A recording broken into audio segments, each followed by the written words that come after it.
नमस्कार, मी तृप्ती गृहलक्ष्मीमध्ये तुम्हा सर्वांचं मनपूर्वक स्वागत करते। वैकुंठ चतुर्दशी प्रामुख्याने कार्तिक पौर्णिमेच्या आदल्या दिवशी साजरी केली जाते। यावर्षी ही चतुर्दशी 4 नोव्हेंबर 2025 या दिवशी म्हणजे उद्या असणार आहे।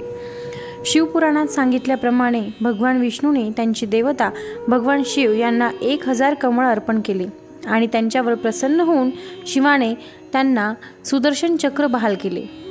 तसेच हिंदू धार्मिक श्रद्धांमध्ये या दिवसाला अनन्यसाधारण महत्त्व आहे।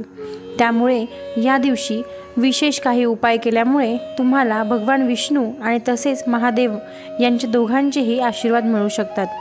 चला तर मग आज आपण बघणार आहोत की वैकुंठ चतुर्दशीला कोणते उपाय करावे। तर सगळ्यात आधी वैकुंठ चतुर्दशीला सकाळी लवकर उठायचे, स्नान करावे, स्वच्छ कपडे घालावे, त्यानंतर पाण्यात गंगाजल मिक्स करून त्या पाण्याने भगवान शिव आणि भगवान विष्णू यांना अभिषेक करावा आणि विधिवत पूजा करावी।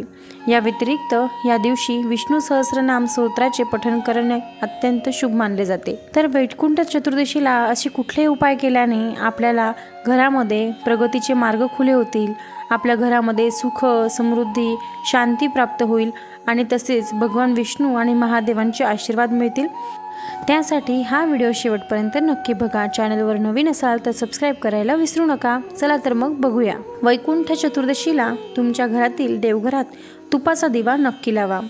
शक्य असल्यास भगवान विष्णूला 1000 कमळाचे फुले अर्पण केले जातात, पण 1000 शक्य नसेल तर तुम्ही एक तरी फूल नक्की वाहा। तसेच या दिवशी ओम नमः शिवाय आणि ओम नमो भगवते वासुदेवाय या मंत्राचा किमान 1000 वेळा जप केला जातो। या उपायामुळे तुम्हाला जीवनातील अनेक संकटांपासून मुक्ती मिळू शकते।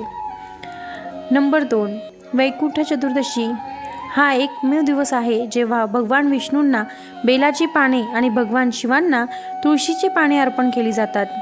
त्यामुळे या दिवशी तुम्ही भगवान विष्णू यांना बेलाची पाने आणि महादेव यांना तुळशीचे पान नक्की अर्पण करा। यामुळे तुमच्या प्रगतीचा मार्ग मोकळा होऊ शकतो। नंबर 3, भगवान विष्णू आणि महादेव यांचा आशीर्वाद मिळवण्यासाठी वैकुंठ चतुर्दशीला उपवास करणे देखील विशेष महत्त्वाचे मानले जाते।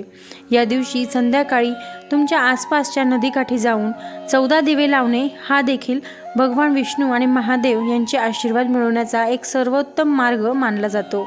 तुम्हाला ही माहिती कशी वाटली मला कमेंट बॉक्समध्ये नक्की सांगा। अशाच नवनवीन माहिती घेऊन आपण पुन्हा भेटणार आहोत। तोपर्यंत पाहत राहा गृहलक्ष्मी। तुम्हा सर्वांना वैकुंठ चतुर्दशीच्या खूप खूप शुभेच्छा। धन्यवाद।